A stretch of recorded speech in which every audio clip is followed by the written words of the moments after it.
পড়ছিলাম অসময়ের সুখতারা, কলমে অনামিকা আহমেদ, পর্ব সংখ্যা 11। মেসেজটা পড়ে তুষার না হেসে পারে না। রীতি মেয়েটা তাকে অনেক ভালোবাসে, আর সেই বা কম যায় কিসে? গুনে গুনে 10 বছরের ছোট মেয়েটা তার থেকে, কিন্তু তবুও মেয়েটার শাসন যে মুখ বুঝে মেনে নেয়। প্রিয় মানুষটার চিন্তার জগতে যে সে 16 আনা দখল করে নিয়েছে, সেটাই তুষারের শান্তির জায়গা। রীতি হিমের ক্লাসমেট, ভাইয়ের বান্ধবী হিসেবে রীতির সাথে তুষারের পরিচয়। তুষার কখনো ভাবতেই পারেনি 30-এর কোটা পার করার পরেও সে এক বাচ্চা মেয়ের প্রেমে পড়বে, তাও এক ভয়াবহভাবে। এই ভয়াবহতা কেবল তুষারের মাঝেই সীমাবদ্ধ থাকেনি, ছোঁয়াচে রোগের মতো রীতির মনকেও ছুঁয়েছে সেটা। আজ 5 বছর হলো তাদের ভালোবাসা সম্পর্কের। গত কয়েক মাস ধরে তুষার একটা বিশেষ কাজে ব্যস্ত থাকার কারণে রীতিকে ঠিকমতো সময় দিতে পারছে না, কিন্তু আজকের দিনটা অনেক স্পেশাল, তাই আজকে প্রিয়সীর মুখদর্শন না করলেই নয়। তুষার সাথে সাথে রীতিকে মেসেজের রিপ্লাই দিল, গ্রিন পার্কে বিকাল 4টায় এসো, ওখানেই দেখা করব। আর হ্যাঁ, নীল শাড়ি তো পরবে, সাথে ম্যাচিং জুয়েলারি। মোদ্দা কথা, আমি আমার জানকে নীল পরীর রূপে দেখতে চাই। আর হ্যাঁ, গাড়ি পাঠিয়ে দিচ্ছি, সেটা করেই আসবে। কোনো পাবলিক ট্রান্সপোর্টে চড়া যাবে না। আমি চাই না আমার জানকে অন্য কেউ দেখুক। ভোর রাত 5টা, ফজরের আজান পড়ে গেছে বোধ হয়। সাদাত অতি সতর্কতার সাথে হিমের বাংলো বাড়ির উঁচু প্রাচীর পেরিয়ে বাড়ির পিছনের ঝাপড়া গাছগুলোর পিছনে লুকিয়ে পড়ে। পেছনের দিকটা থেকে গার্ডরা চলে গেলে সে আস্তে করে বেরিয়ে আসে সেখান থেকে। আশপাশ ভালো করে পর্যবেক্ষণ করে সাদাত উপরের দিকে তাকায়। দোতলার দুটো রুমের জানালা ভেদ করে আলোর আভা দেখা যাচ্ছে। এতে সে নিশ্চিত হয়ে যায় এক রুমে হিম আছে আর আরেক রুমে শীতল। এই বাংলায় এর আগে কয়েকবার এসেছে সাদাত, তাই হিমের রুম কোনটা সেটা সে ভালো করে আন্দাজ করতে পারে। মুখে একটা তৃপ্তির হাসি ফুটে ওঠে সাদাতের, কিছুটা কষ্ট লুকিয়ে আছে এই হাসিতে। তুই আমার অত্যাচারগুলোই দেখলি শীতল, এই অত্যাচারগুলোর আড়ালে আমার অপ্রকাশিত ভালোবাসা দেখলি না। কথাগুলো নিজের মনে বলার সময় সাদাতের চোখ জোড়া কিছুটা ঘোলাটে হয়ে আসে। কিন্তু এখন প্রিয়তমার শোকে অশ্রু বিসর্জন দেওয়ার চেয়ে তাকে মুক্ত করে নিজ খাঁচায় বন্দি করা বেশি জরুরি সাদাতের কাছে। জানালার কর্নিশ বেয়ে শীতলের রুমের বারান্দায় পৌঁছায় সে। আস্তে করে থাই গ্লাসটা খুলে সাদাত রুমে ঢুকে পড়ে। স্মিথ আলোয় তেমন কিছুই নজরে পড়ছে না সাদাতের, কেবল আন্দাজের উপর পা ফেলে সে আগাচ্ছে বিছানার দিকে। সাদাতের মুখে বিজয়ের হাসি ফুটে উঠেছে। এবার হয়তো সে হিমকে হারাতে সক্ষম হয়েছে। বস্তুত সাদাত জীবনে অনেকবারই হিমকে পরাজয়ের স্বাদ দিতে চেয়েছে, কিন্তু পরবর্তীতে হেরে গিয়ে সেটাকে বন্ধুত্ব বলে চালিয়ে দিয়েছে। সাদাত বিছানার চাদর স্পর্শ করতে যাবে, ঠিক তখনই ঘরের আলো জ্বলে ওঠে। সাদাত ভয়ে পিছনের দিকে তাকাতেই তার চোখ মুখ শক্ত হয়ে আসে। হিম শুভ্র রাঙা দেয়ালে হেলান দিয়ে দাঁড়িয়ে সাদাতের দিকে তার ছিলের দৃষ্টি আরোপ করছে। হিমের মুখের ভঙ্গিমা এমনই যে সে আগে থেকেই জানতো যে সাদাত এখানে আসবে। সাদাত নির্ভয়ে হিমের সামনে গিয়ে দাঁড়ায়। তুই এখানে কি করছিস? What a silly question. আমার বাড়ি আর আমি থাকবো না? এই প্রশ্নটা তো আমি তোকে করব সাদাত। তুই এত রাতে আমার বাসায় চোরের মতো ঢুকেছিস কেন? আমি নই, তুই চোর। আমার ভালোবাসাকে আমার থেকে চুরি করে এখানে বন্দি করে রেখেছিস। তাহলে মানছিস এবারেও হেরে গেলি আমার কাছে? আর আমি চুরি করিনি কাউকে। শীতল নিজ ইচ্ছায় এখানে আমার সাথে আছে। তুই চাইলে ওকে জিজ্ঞেস করতে পারিস। তুই যে ওকে হুমকি ধামকি দিয়ে শীতলকে সত্য বলতে বাধা দেসনি, তার প্রমাণ আছে হিম। হুমকি দেওয়া তো তোর স্বভাব সাদাত। নারী জাতিকে সম্মান করতে আমি জানি না। তুই তোর মাকে সম্মান করিস না, তোর বোনকে, আর না শীতলকে। আর ভালোবাসার কথা বলছিস, তুই ভালোবাসিস শীতলকে? মনে পড়ে যেদিন আমি তোর কাছে শীতলের পরিচয় জানতে চেয়েছিলাম, সেদিন তুই বলেছিলি শীতল তোদের কাজের লোক। ভালোবাসার মানুষের সম্মান আসলেই তোর কাছে বাসার কাজের লোকের মতো। হিম, মুখ সামলে কথা বল। আমাকে ভালোবাসা শিখাবি না, খবরদার। তোর চেয়ে আমি শীতলকে 1000 গুণ বেশি ভালোবাসি। এত ভালোবেসে কি হলো? সম্মানটাই তো করতে পারলি না ওকে, আর না পারলি ওর মনে জায়গা কর। সেটা তোর ভাবার বিষয় না। সামনে থেকে সর। আমি শীতলের সাথে দেখা করব। এত কিছুর পরও তুই আশা করছিস আমি তোকে শীতলের কাছে ঘেঁষতে দেব? ভালোই ভালোই চলে যায় এখান থেকে। আমি তোর সামনে খারাপ হিমদ্র হতে চাই না। আজ তোর পাওয়ার আছে বলে আমাকে চলে যেতে বাধ্য করছিস হিম। আমি কথা দিচ্ছি, একদিন আমিও তোর পজিশনে গিয়ে শীতলকে তোর কাছ থেকে ছিনিয়ে নেব। তুই দাঁড়িয়ে দেখবি, কিন্তু কিছুই করতে পারবি না। সকালটা বেশ গুমোট। ঘুম থেকে উঠে শরীরটা বেশ খারাপ লাগছে শীতলের, মনটাও খারাপ তার। এর আগে কখনো জয়াকে ছেড়ে থাকার অভিজ্ঞতা হয়নি তার, তাই একটু আদর পাওয়ার আশা তার মনকে আচ্ছন্ন করে ফেলেছে। বিছানা থেকে উঠে ফ্রেশ হয়ে শীতল রাতের কাপড়গুলো ছেড়ে নেয়। লুঙ্গি পরে আর যাই হোক, মানুষের সামনে যাওয়া যায় না। গায়ে ওড়নাটা ভালো করে পেঁচিয়ে শীতল নিচে চলে যায়। রান্নাঘরে মেয়েডরা ব্রেকফাস্ট বানাতে ব্যস্ত, অর্থাৎ হিম এখনো ঘুম থেকে ওঠেনি।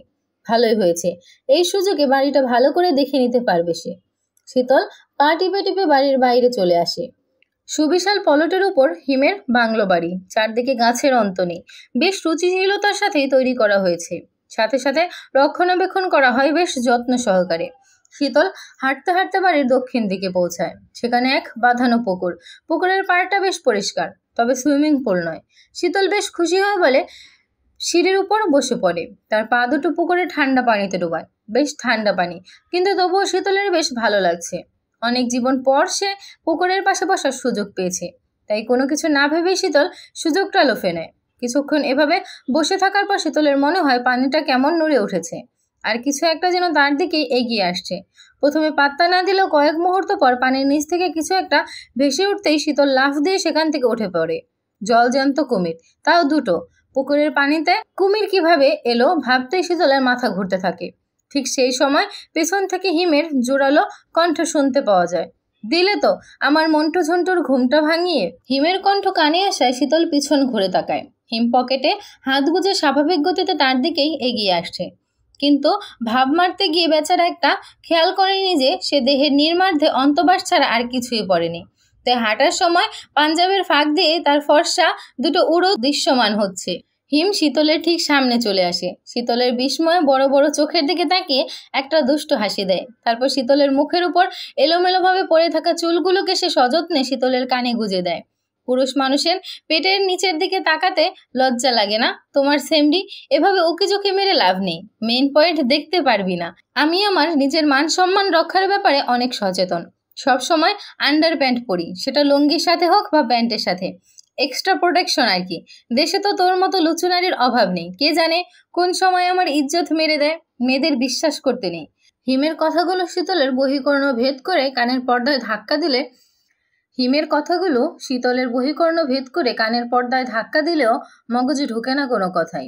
শীতল অবাকের শেষে পৌঁছে গেছে, তাই সে এতক্ষণ ধরে অপলক দৃষ্টিতে যে হিমের উদাম পায়ের দিকে চেয়ে আছে সেটা সে আন্দাজ করতে পারেনি। 18টা বছর সে তার বাবা চাচা ভাইদের সাথে এক বাড়িতে থেকেছে, কিন্তু কখনো এমন পরিস্থিতিতে পড়েনি শীতল। কোনো পুরুষকে অর্ধনগ্ন অবস্থায় এই প্রথম দেখল সে। শীতলের গভীর ঘোর পর্যবেক্ষণ করে হিম তাকে জানানোর জন্য আরেকটু ভাব মেরে বলে, পায়ের দিকে চেয়ে কি দেখছিস সেমরি? আমি আসলেই ফর্সা কিনা সেটার প্রমাণ দেখছিস? দেখে নে, ভালো করে দেখে নে।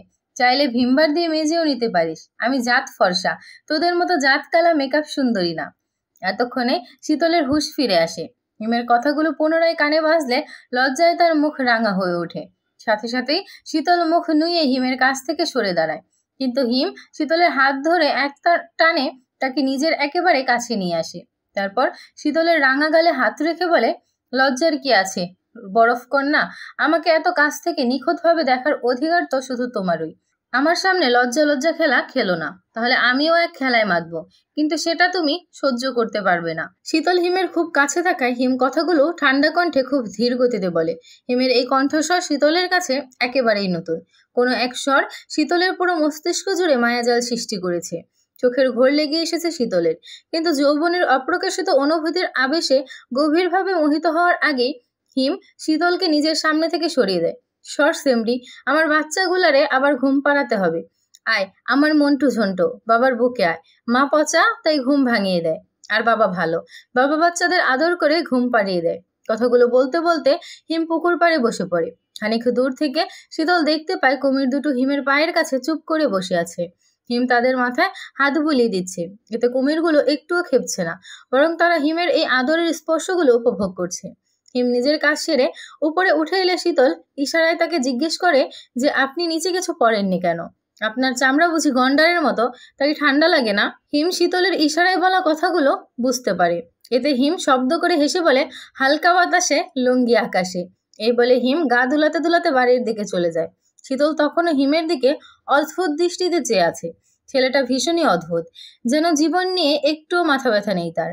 জীবনের প্রতিটা মুহূর্তকে সে ভালোভাবে উপভোগ করতে জানে।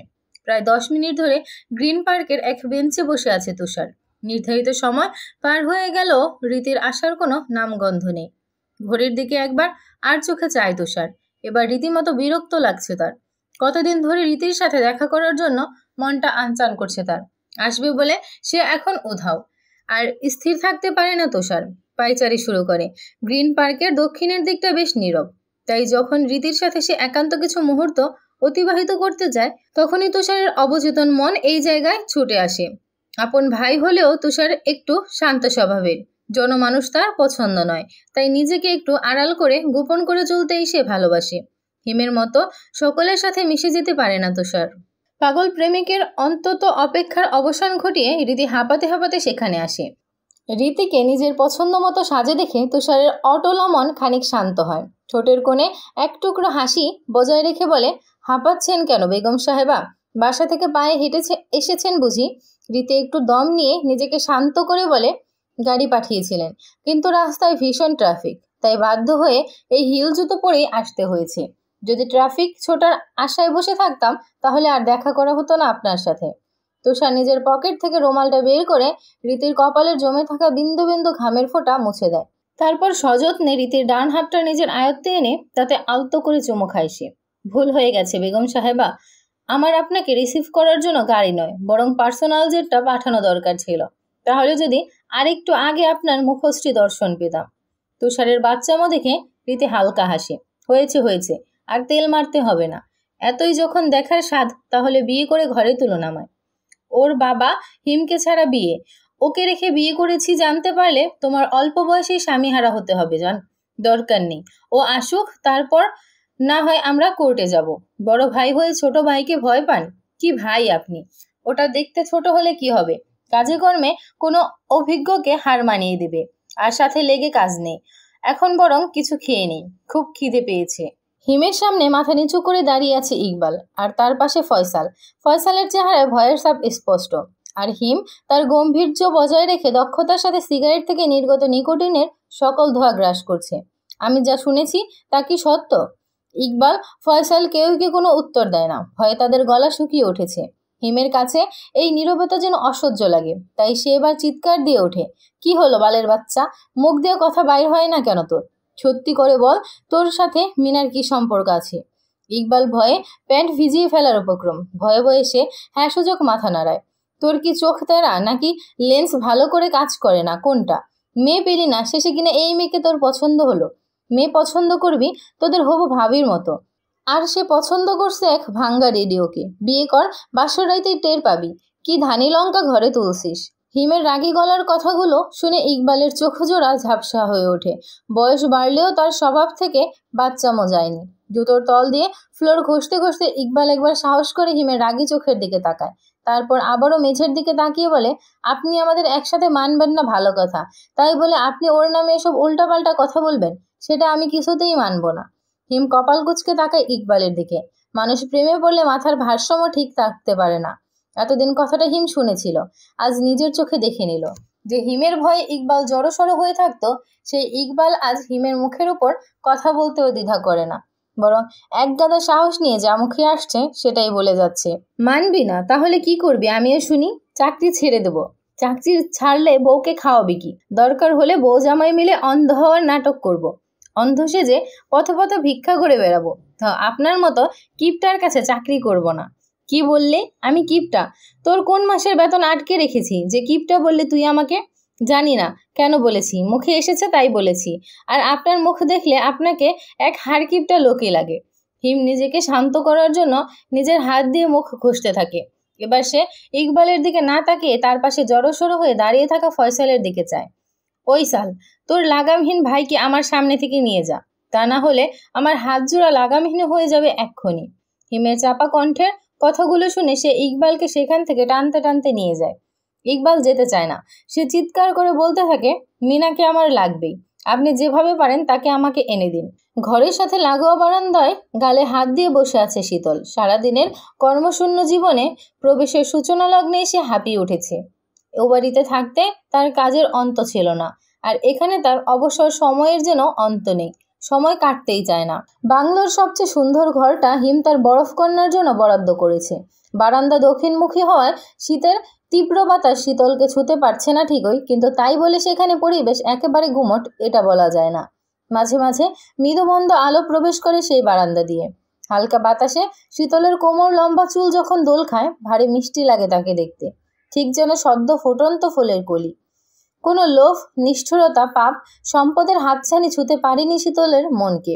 আজও তার মন এক নবজাতকের মতোই পবিত্র। হিম হন্তদন্ত হয়ে শীতলের ঘরে প্রবেশ করে। আজ ইকবালের কথাগুলো শুনে তার মাথার চরম রাগ উঠে গেছে। এখন এই রাগ কমানোর জন্য একটা খোলা হাওয়া, তার অক্সিজেনকে প্রয়োজন। শীতলের চেয়ে বড় অক্সিজেন হিমের জীবনে আর কি হতে পারে? হিম দরজা খুলে সারা ঘরে একবার চোখ বোলায়, কিন্তু শীতলকে দেখতে পায় না। না পেয়ে বারান্দার দিকে তাকায় সে। বরফ কন্যার স্তব্ধ মুখ তাকেও ভাবিয়ে তোলে। হিম বড় বড় পা ফেলে শীতলের কাছে গিয়ে দাঁড়ায়। হালকা করে শীতলের কাঁধ স্পর্শ করতেই যেন শীতল কেঁপে ওঠে। তারপর বড় বড় চোখে একবার তাকায় সে হিমের দিকে। হিম অশান্ত হৃদয়ে ঠান্ডা করার জন্য একটুকুই দরকার ছিল। মুখে এক প্রশান্তের হাসি টেনে বুকে এক হাত রেখে বলে, ওহ সেমরি, দিলে তো এনজাইমার ব্যাটার তুলে। জানোই তো তোমার এই চাহনি আমার হৃৎপিণ্ডকে ঘায়েল করার জন্য যথেষ্ট। তাও কেন এমন করে তাকাও আমার দিকে? সত্যি করে বলো তো, তোমার মতলবটা কি? আমাকে তোমার প্রেমে টেমে ফেলার ইচ্ছে আছে নাকি? তাহলে তোমাকে আগেই বলে দিই, আমি উষ্টা খেয়ে মুখ থেবড়ে পড়ি, কিন্তু প্রেমে পড়ি না। হিমের কথার ভঙ্গিমা অন্যরকম। যেই শুনবে সে হাসতে বাধ্য। আর শীতলও নিজের গাম্ভীর্যকে বজায় রাখতে না পেরে একগাল হেসে দেয়। শীতলকে হাসতে দেখে হিমও হাসে। তার মিশন সাকসেসফুল। হাসির রেশ শেষ হলে শীতল হিমের হাত চেপে ধরে, ইশারায় বোঝাতে যায় যেন হিম তাকে বাইরে নিয়ে যায়। হিম বিষয়টা বুঝতে পেরে বলে, বাইরে নিয়ে গেলে যদি তুমি পালিয়ে যাও আমার থেকে, তখন তোমায় কোথায় খুঁজবো আমি? এই কয়দিনে তুমি আমার মাদকে পরিণত হয়েছ, তাই তুমিহীনা জীবন কেমন হয় সেটা আমার মস্তিষ্ক থেকে মুছে গেছে। শীতল কিছুক্ষণ হিমের দিকে তাকিয়ে ভাবে, তারপর ওড়নার নিচের অংশ দিয়ে নিজের হাতের সাথে হিমের হাত বেঁধে শক্ত করে বেঁধে দেয়। তারপর সে হিমের দিকে চেয়ে মুচকি হেসে বলে, অগত্যা, কি আর করা, ম্যাডামের অর্ডার তো আমার মতো কর্মচারী ফেলতে পারি না। অর্ডার না মানলে আবার চাকরিটাও চলে যেতে পারে। যান ম্যাডাম, রেডি হয়ে আসেন, আপনাকে নিয়ে ঘুরে আসি। ভাই দেখ, মালটা কি করা, এক্কেবারে মাখন, খেতেও মনে হয় মাখনের মতোই হবে। অফ টেস্ট করতে মন চাচ্ছে। ভাই যেখানে যেটা থাকার ঠিক সেখানেই আছে, পারফেক্ট ফিগার। নিজের সম্পর্কে বাজে মন্তব্যগুলো শুনে চোখ জোড়া সিক্ত হয়ে ওঠে শীতলের। আশেপাশে হিম নেই। ওদের দুজনের জন্য খাবার অর্ডার করতে গিয়েছে সে। হিম সিট ছেড়ে উঠে যেতেই পিছনের টেবিলে বসে থাকা 3টা ছেলে শীতলকে হ্যারাস করতে থাকে। শীতল নিজের শান্ত রাখার চেষ্টা করে, তাদের কথাগুলো কানে নিতে না চাইলেও যেন রেস্টুরেন্টের হাজার শব্দগুলোকে ছাপিয়ে সেই অশ্লীল শব্দগুলো তার কানের পর্দা ভেদ করছে। এভাবে কিছুক্ষণ যাওয়ার পর হিম 2 হাতে 2টো প্লেট নিয়ে তাদের টেবিলে রাখে। প্রায় সাথে সাথেই সে প্যাকেট থেকে ফোন বের করে ফয়সালকে কল করে। ফয়সাল কল রিসিভ করতেই ও পাশ থেকে কোনো রেসপন্স না করতে দিয়ে হিম কাঠ গলায় বলে ওঠে, আমার পুরো রেস্টুরেন্ট খালি চাই এক্ষুনি, সব কাস্টমার সরিয়ে দাও। Yes sir. চোখের পলকেই যেন হিমের লোকজন পুরো রেস্টুরেন্ট এরিয়া থেকে মানুষদের সরিয়ে নেয়। এখন কেবল সেখানে উপস্থিত আসে শীতল, হিমের কিছু বডিগার্ড আর সেই 3 ছেলে। হিম হাসি মুখে সেই 3 ছেলের দিকে তাকায়। সবকটার বয়স 25-এর নিচে। হিমের পাওয়ার দেখে তারা এক একজন মৃত্যুর সমান ভয় পাচ্ছে, যা তাদের চোখে মুখে বর্তমান। হিম আস্তে আস্তে তাদের দিকে এগিয়ে গিয়ে বলে, আয়ুষ খান হিমাদ্রয়ের হবু বউয়ের দিকে তোরা কুনজর দিয়েছিস। কলিজা আছে তোদের, বলতে হবে। আজ তোদের এই কলিজা আমি ওজন করব। এই বলে সাথে সাথে হিম তার হাতে থাকা ছুরিটা একটা ছেলের বুকে গেঁথে দেয়। ফিনকি দিয়ে রক্ত এসে পড়ে বাকি 2টো ছেলের শরীরে। হিম ছেলেটার বুক চিরে বের করে আনে তার কালচে কলিজা। না, যতটা বড় ভেবেছিলাম ততটাও বড় না। ছেলেটার নিথর দেহ চেয়ারের ওপর পড়ে গেলে এবার হিমের চোখ যায় তার পাশের ছেলেটার দিকে। কি জানি বলেছিলি তুই? টেস্ট করে দেখবি। এই নে, টেস্ট করে বলতো এটা হাইড্রোক্লোরিক অ্যাসিড নাকি সালফিউরিক অ্যাসিড। এই বলে হিম জোর করে ছেলেটার মুখ হাঁ করিয়ে পুরো 1 বোতল তার মুখে ঢেলে দেয়। বিভৎসভাবে ক্ষতবিক্ষত লাশ দুটো দেখে শেষ ছেলেটার আত্মা উড়ে যায়। সে হিমের পা জড়িয়ে ধরে বলে, আমার ভুল হয়ে গেছে, প্লিজ আমাকে ছেড়ে দিন, প্রাণে মারবেন না, আর কোনো দিন কোনো মেয়েকে আমি উত্ত্যক্ত করব না। হিম তার চুল ধরে তাকে দাঁড় করিয়ে বলে, কি ভেবেছিস কয়েকটা অশ্লীল কথা বলার জন্য আমি তোদের এত বিভৎস মৃত্যু উপহার দিচ্ছি? তোরা এর আগে গুনে গুনে 10টা মেয়ের ইজ্জত লুটেছিস, সেই অপরাধের শাস্তিই তোদের দিচ্ছি আমি। এই বলে ছেলেটার 2 চোখে 2টি গুলো করে হিম। আমার ভালোবাসার দিকে লোলুপপাত করার জানোয়ারদের আমি এই হালে করি। এক অস্ফুট আর্তনাদের শব্দ হিমের কানে এলে সে পিছন ফিরে তাকায়। একজোড়া অশ্রুসিক্ত ভীত সন্ত্রস্ত চোখ তার দিকে অপলক দৃষ্টিতে তাকিয়ে আছে। মনে মনে হয়তো হিমকে ভৎসনা দিচ্ছে, কিন্তু কোনো আওয়াজ তার গলা দিয়ে বের হচ্ছে না। শীতলের এমন করুণ চাহনি দেখে হিমের মনে পড়ে যায় যে শীতলের সামনেই তার সর্বোচ্চ নৃশংসতার প্রকাশ করেছে, কিন্তু এখন ভুলের জন্য আফসোস করার মতো সময় নেই। হিম দ্রুত শীতলের কাছে এসে তাকে জড়িয়ে ধরতে চাইলে শীতল তার থেকে কয়েক কদম দূরে চলে যায়। এই ঘটনায় শীতল এতটাই আশ্চর্যিত হয়ে পড়েছিল যে কয়েক মিনিট পার হয়ে যাওয়ার পরও তার হাত পা কাঁপছে। সেই নিষ্ঠুরতা যা সে এতদিন সাদাতের চোখে দেখেছিল, আজ সেটা সে হিমের চোখেও দেখেছে। পার্থক্য শুধু সাদাতের চোখে নিষ্ঠুরতা বরাদ্দ ছিল কেবল শীতলের জন্য, আর হিমের নিষ্ঠুরতা কেবল শীতল ব্যতীত অন্য সকলের জন্য। কিন্তু সময়ের পরিক্রমায় সেই নিষ্ঠুরতার শিকার যে শীতল নিজেই হবে না তার কোনো নিশ্চয়তা নেই। মানুষের মন আকাশের রঙের চেয়েও বেশি পরিবর্তিত হয়। হিম কণ্ঠ নরম করে বলে, শীতল, ভয় পেও না, আমি তোমার কোনো ক্ষতি করব না। ওরা এই শাস্তির যোগ্য ছিল, তাই আমি ওদের নিজ হাতে শাস্তি দিয়েছি, কিন্তু তুমি ওদের তুলনায় হাজার গুণে নিষ্পাপ। তোমাকে কষ্ট দেওয়া তো দূরের কথা, তোমার গায়ে কেউ আঁচড় দিলে আমি তার কলিজা ছিঁড়ে ফেলবো। হিম যতই তার কোমল কণ্ঠে শীতলকে বিমোহিত করার চেষ্টা করুক, তার কর্কশ ভাষা শীতলকে আরো ভয় পাইয়ে দিচ্ছে। শীতল পিছতে পিছতে এক সময় তার দেয়ালে পিঠ ঠেকে যায়। শীতলের পাশে সরে যেতে চাইলে এবার হিম তার পথ আটকে দাঁড়ায়। হিম সযত্নে শীতলের একটা হাত স্পর্শ করে। শীতল সাথে সাথেই হিমের কাছ থেকে নিজের হাত সরিয়ে নেয়। শীতল পালাতে চায়, কিন্তু পারে না। তার আগেই হিম তাকে পিছন থেকে জাপটে ধরে ফেলে। শীতল অবিরাম হাত পা ছুটতে থাকে, যার দরুন হিম বেশিক্ষণ তাকে আটকে রাখতে পারে না। হিমের কাছ থেকে সাড়া পেয়ে শীতল এক দৌড়ে রেস্টুরেন্ট থেকে বের হয়ে যায়। সূর্য তখন পশ্চিম দিকে হেলে পড়েছে। নীল আকাশ ধীরে ধীরে লাল বর্ণ ধারণ করেছে। সূর্যের অবস্থান দেখে সময়টা আন্দাজ করতে পারলেও শীতল জায়গাটা আন্দাজ করতে পারে না। প্রায় 1 ঘন্টা ধরে প্রাণপণে দৌড়ে এখানে এসেছে সে। জায়গাটা হালকা গ্রামের ছোঁয়া আছে, কিন্তু অচেনা। নীরব পথের মাঝ দিয়ে হাঁটতে হাঁটতে ভীষণ কান্না পায় তার। এতগুলো দিন ধরে সে নিজের মনে হিম সম্পর্কে যে চরিত্রটিকে সাজিয়েছিল, আজকে এক মুহূর্তে সেটা চূর্ণ বিচূর্ণ হয়ে গেছে। সে কখনো ভাবতেই পারেনি যে হিম এতটা নির্মম হৃদয়ের মানুষ। তার মানে সে এতদিন শীতলের সামনে ভালো মানুষের মুখোশ পরিধান করেছিল।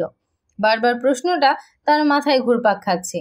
মনের অজান্তে যে পুরুষের নিকট সে তার নিষ্পাপ হৃদয়টাকে গচ্ছিত রেখেছিল, সেই প্রাণ পুরুষের এই কি পরিচয় পেল সে?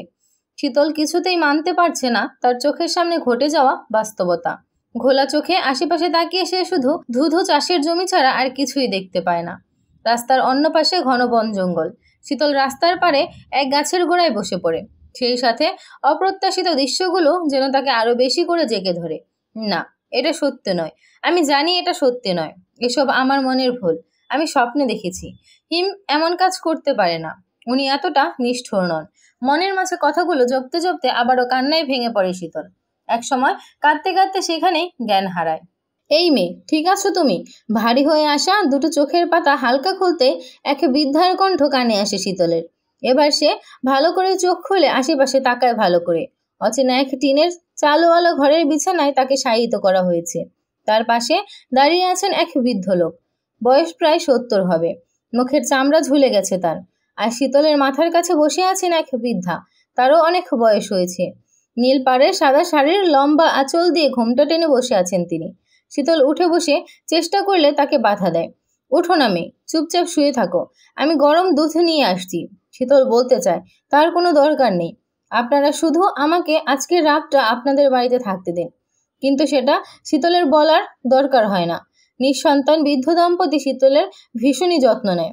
চাষবাস সেরে বৃদ্ধ লোকটা বাড়ি ফেরার পথে শীতলকে সে মাটিতে অজ্ঞান হয়ে পড়ে থাকতে দেখে। পাশেই তার বাড়ি ছিল, তাই সে দ্রুত তার স্ত্রীকে ডেকে আনে সেখানে। তারপর দুজনে মিলে তাকে ঘরে এনে তোলে। গরম দুধের গ্লাসটা শীতলের হাতে ধরিয়ে বৃদ্ধা তারও মাথায় হাত বুলিয়ে দিতে দিতে বলে, কি মিষ্টি মেয়েটা, কি নাম তোমার মা? শীতল কেবল শক্ত করে গ্লাসটা ধরে রাখে, মুখে কিছুই বলে না। কি হলো, কথা বলবে না আমার সাথে? এবার শীতল ইশারায় তাকে বলে সে কথা বলতে পারে না। শীতলের মলিন মুখটা দেখে বৃদ্ধার ভীষণ মায়া হয়। তুমি যতদিন চাও এখানে থাকতে পারো, আমাদের কোনো আপত্তি নেই। এখন চটপট দুধটুকু খাও দেখি মা, তারপর বিশ্রাম করো, কেমন? ল্যাপটপের স্ক্রিনে এক মনে চেয়ে আছে হিম। স্ক্রিনে শীতলের প্রতিটা গতিবিধি দেখা যাচ্ছে। মূলত এক বৃদ্ধ দম্পতির দ্বারা শীতলকে উদ্ধার করা, তাদের বাড়িতে শীতলকে আশ্রয় দেওয়া সবই ছিল হিমের কাজ। স্যার, একটা কথা বলবো? তুমি আবার কবে থেকে আমার পারমিশন নিয়ে কথা বলা শুরু করেছো ফয়সাল? না মানে জানতে ভীষণ মন চাইছে। কি জানতে চাও? যে আমি ঘুমানোর সময় কোন ব্র্যান্ডের লুঙ্গি পরে ঘুমাই সেটা? স্যার, আপনি ম্যামকে যেতে দিলেন কেন? ফয়সালের প্রশ্ন শুনে হিম ভীষণ হাসে। তোমার ম্যামের মনে কিছু অভিমান জমেছে আমাকে নিয়ে, তাই একটু দূরে দূরে রাখছি, কিন্তু চোখের আড়াল হতে দিইনি। কিছুটা সময় একলা কাটালে মনের দুঃখগুলো হালকা হয়ে আসে। কিন্তু স্যার ম্যামের... ফয়সাল, যাও এখন, আমি ঘুমাবো। ফয়সাল আর কথা বাড়ায় না, চুপচাপ হিমের কথা মতো ঘর থেকে বের হয়ে যায়। হিম ল্যাপটপ বন্ধ করে বিছানায় গায়ে এলিয়ে দেয়। চোখ বুজে শীতলের কথা মনে করতেই একটা সুর ভেসে আসে তার মনে। ও সেমরি, ও সেমরি, আমি তোর দেওয়ানা, ও সেমরি, ও সেমরি, একটু কাছে আয় না। চাঁদ উঠেছে, ফুল ফুটেছে কদম তলাইকে, ইকবাল নাচছে, ফয়সাল নাচছে, আজ হিমসাগরের বিয়ের শেরওয়ানিতে নিজেকে ঠিক কেমন লাগছে সেটা তীক্ষ্ণ দৃষ্টিতে পরখ করছে হিম। সেই সাথে তার অশান্ত ঠোঁট যুগল তুলেছে নতুন সুর। সবশেষে চুলগুলোকে জেল দিয়ে স্পাইক করে তাকায় নিজের দিকে। না, ফাটাফাটি লাগছে। আজ সেমরি আমাকে এই লুকে দেখলে নির্ঘাত হার্ট অ্যাটাক করবে। করার কথাই তো। এত হ্যান্ডসাম ছেলে কি আর রাস্তায় হাট বাজারে দেখা যায়? আর তাও যদি বজ্জাতটা না হার্ট অ্যাটাক করে, তার মানে সেমরিটার নির্ঘাত যৌবনের সমস্যা রয়েছে। ড্রেসিং টেবিলের উপর থেকে সানগ্লাস পরিধান করে হিম তার রুমের বাইরে চলে আসে। কালো চশমার আড়ালে তার ধূসর নীল রঙা মণি দুটো ঢাকা পড়ে গেলেও মুখে উপচে পড়া উল্লাস যেন ক্ষণে ক্ষণে ইকবালের বুকে জ্বালার সৃষ্টি করছে। সে একবার আর চোখে একবার হিমকে দেখে দৃষ্টি মাটিতে নামিয়ে ফেলে। তারপর নিজ মনে আওড়ায়, বিয়ে করতে যাচ্ছেন ভালো কথা, কিন্তু আজ রাতে আপনি বাসর কি করে করেন সেটা আমিও দেখব। আজ যদি আপনার বাসর করার স্বাদ না ঘুচাতে পারি, তাহলে আমার নামও ইকবাল না। বিকেল গড়িয়ে সন্ধ্যা হয়ে চলল, তবুও বুড়ো দাদার আসার সময় নেই। আজ সকালে শীতলের ঘুম ভাঙার অনেক আগেই তারা তাদের আবাদ জমিতে চলে যায়। গ্রামে গ্রামে ফসল কাটার ধুম পড়েছে। আজকালের মধ্যে ফসল না কাটলে বিক্রি করে কৃষক কোনো দাম পাবে না। বৃদ্ধ দম্পতি নিজেদের কাজে ব্যস্ত থাকলেও শীতলের যত্ন করতে ভুল করেনি। শীতলের জন্য সকালে নাস্তা তৈরি করে তবেই বৃদ্ধা মাঠে গেছেন। আর দুপুরে দুজন ফিরেছিলেন একটু বিশ্রামের জন্য। তবুও সেই সময়টা তারা মিলিয়ে দেন শীতলের খেয়াল রাখার কাজে। অন্যের আমানত একটু খেয়াল না রাখলে হয়? 24 ঘন্টাও কাটেনি, কিন্তু এরই মধ্যে শীতলের প্রতি তাদের সুপ্ত বাৎসল্য প্রেম জেগেছিল। দীর্ঘ 40 বছরের বৈবাহিক জীবনে কখনো মা বাবা হতে না পারার কষ্টটা যেন শীতলকে পেয়ে লাঘব হয়েছে তাদের। শীতলের সময় যেন কাটতেই চাইছে না। মুখ ভার করে কিছুক্ষণ বিছানায় মূর্তির মতো বসে থেকে শীতল এবার উঠে দাঁড়ায়। ছোট ছোট কদম ফেলে সে চলে যায় বাড়ির পিছনে। সেখান থেকে সামনে তাকালে কেবল ফসলের জমি। সোনালি হলুদ ফসলে ছেয়ে গেছে নামহীন অজানা গ্রামটা। সেই সাথে হালকা মৃদুমন্দ বাতাস। শীতল প্রাণ ভরে শুষে নেয় সেই ঠান্ডা বাতাসখানা। বাতাসে পাকা ধানের মিষ্টি গন্ধ। মুগ্ধ দিতি চোখে আশপাশ পর্যবেক্ষণ করার সময় শীতলের চোখ পড়ে মাটির রাস্তার উপর দিয়ে একটা প্রাইভেট কার তাদের বাড়ির দিকে আসছে। মাটির রাস্তা হলেও বেশ চওড়া রাস্তা, তাই অনায়াসেই গাড়ি এগিয়ে আর চলছে আপন গতিতে। শীতল কিছুটা ঘাবড়ে যায়। এটা হিমের গাড়ি নয় তো? হিমের নামটা সে কিছুক্ষণের জন্য ভুলে গিয়েছিল। সেই সাথে ভুলেছিল হিমের নৃশংসতার দৃশ্য। কিন্তু হিমের কথা মনে পড়ায় সেই দৃশ্যগুলো আবারও শীতলের চোখের সামনে ভাসতে শুরু করে। শীতল শুকনো গলায় এক ঢুক গিলে দৌড়ে নিজের রুমে চলে যায়। সজোরে দরজা আটকে দরজার পাশেই বসে পড়ে সে। শ্বাস আটকে আসছে তার। হিমের মুখোমুখি সে কিছুতেই হতে চায় না। কিছুক্ষণ পর বোঝা যায় আসলে শীতলের ধারণাই ঠিক। হিম এসেছে তাকে নিতে। সেই সাথে বৃদ্ধাকেও সে নিয়ে এসেছে। সারা বাড়িতে শীতলকে না দেখতে পেয়ে হিম সোজা শীতলের রুমের সামনে চলে যায়। চওড়া গলায় তাকে ডাকতে থাকে, শীতল, দরজা খোলো, আমাকে রাগিও না বলছি, আমি জানি তুমি এখানেই আছো। হিমের কণ্ঠ শীতলের কানে যেতেই তার শরীর জমে যায়। তাকে চোখে দেখেনি 24 ঘন্টাও হয়নি, কিন্তু কণ্ঠ শুনে মনে হচ্ছে যেন কত বছর পর তার প্রিয়তমার কথা শুনছে সে। এই সেমরি, কি ভেবেছিস তুই দরজা না খুললে আমি ভিতরে ঢুকতে পারবো না? ভালোই ভালোই বলছি, দরজা খোল, না হলে কিন্তু। শীতল নিজে থেকেই দরজা খুলে বাইরে বের হয়ে আসে। হিম শীতলকে নিজের চোখের সামনে দেখে তার বিক্ষিপ্ত আবেগ নিয়ন্ত্রণ করতে না পেরে শেষমেশ জড়িয়ে ধরে শীতলকে। শীতল তো লজ্জায় মারা যাচ্ছে। তাদের সামনেই বর্ষীয়সী দুজন দাঁড়িয়ে আছেন, তবু এই ছেলে কিভাবে নির্লজ্জের মতো শীতলকে জড়িয়ে ধরে আছে। শীতল নিজেকে ছাড়ানোর চেষ্টা করলে হিম তাকে আরো শক্ত করে জড়িয়ে ধরে। রাগী কণ্ঠে শীতলের কানের কাছে গিয়ে বলে, আর একবার নড়েছিস তো তোকে ফ্যানের সাথে উল্টো করে ঝুলিয়ে রাখবো। নিজের কুমারত্ব উপভোগ করতে দে, কারণ একটু পরেই তা আর অবশিষ্ট থাকবে না। শীতল হিমের কথার মাথা মুন্ডু কিছুই বুঝলো না, তবে সে দ্বিতীয়বারের মতো নড়ার সাহসও করলো না। একটু পর হিম তাকে নিচ থেকে ছেড়ে দিয়ে ফয়সালকে বলে, কাজী সাহেবকে ধরে বেঁধে যেভাবে হোক নিয়ে এসো। আজ ওই চিরকুমারের ইতি টেনে বিয়ে করবো এই সেমরিকে। ফয়সাল মাথাটা স্মিথ নাড়িয়ে চলে যায় কাজীকে আনতে। এদিকে শীতলের চোখ তো চড়ক গাছ। হিমের মাথার একটা স্ক্রু একসাথে লুজ হয়েছে কে জানে। আশ্চর্যজনিত চোখ যুগল হিমের চোখের সাথে দেখা হতেই হিম একটা দুষ্ট হাসি হাসে। Be ready to handle me and my naughty desire baby, cause tonight I won't let you to sleep. প্রায় আধ ঘন্টা ধরে শীতলের সম্মতি চাওয়া হচ্ছে, কিন্তু শীতলের সেদিকে কোনো ভ্রুক্ষেপ নেই। সে মাটির দিকে চেয়ে বসে আছে পাথরের মতো। কাজী সাহেব, বলো মা কবুল। কথাটা মিনিমাম 500 বার বলেছেন। এতে আর যাই হোক, তার গলাটা শুকিয়ে গেছে। শীতলের অনর অবস্থা দেখে হিমের ধৈর্যের বাঁধ ভাঙার অবস্থা। মেয়েটাকে চোখ রাঙিয়েও লাভ নেই। এক সময় সে উঠে গিয়ে কাজী সাহেবকে বলে, কাজী, আমি ওর পক্ষ থেকে বলছি, কবুল কবুল কবুল। আলহামদুলিল্লাহ, আজ আমরা বিবাহ বন্ধনে আবদ্ধ হলাম। এরপর তড়িঘড়ি করে শীতলের এক হাত টেনে হিম বলে, চলো বেগম, সোহাগরাতটা মানিয়ে ফেলি। আরে দাঁড়াও বাবা, শুধু তুমি বললেই তো আর বিয়ে হবে না, কনেকেও তো সম্মতি দিতে হবে বিয়ের জন্য। আরে বোঝেন না, মেয়েদের একটু ন্যাকামি না করলে পেটের ভাত হজম হয় না। এই তো আপনি আসার আগে দাদি ওকে খাইয়েছে, এখন ঘাটতারামি করে সেই খাবারগুলো হজম করছে বদ হজমের ভয়ে। অত শত আমি বুঝি না, কনে সম্মতি জানায় নাই, তাই বিয়েও এখনো হয়নি। হিমের চোখ মুখ রাগে লাল হয়ে যাচ্ছে। যত সে তাড়াহুড়া করতে চাচ্ছে, এই শীতল যেন জেনে শুনে তত দেরি করাচ্ছে। হিম শীতলের হাত ধরে তাকে নিজের কাছে নিয়ে আসে। তুই কি চাস, এখানে সবার সামনে তোকে আমি চুমো খাই? শীতল বড় বড় চোখে তাকায় হিমের দিকে। তাহলে এক্ষুনি সম্মতি জানা। শীতলকে আবারও কাজী জিজ্ঞাসা করে, মা, তুমি কি এই বিয়েতে রাজি? এবার শীতল মাথা নাড়ায়, অর্থাৎ সে রাজি। আলহামদুলিল্লাহ, বিবাহ সম্পূর্ণ হয়েছে। দাঁড়ান কাজী সাহেব, শুনলাম এখানে নাকি এই বোবা মেয়েটাকে জোর করে বিয়ে দেওয়া হচ্ছে। মেয়েটার নাকি এখনো 18 বছর হয়নি।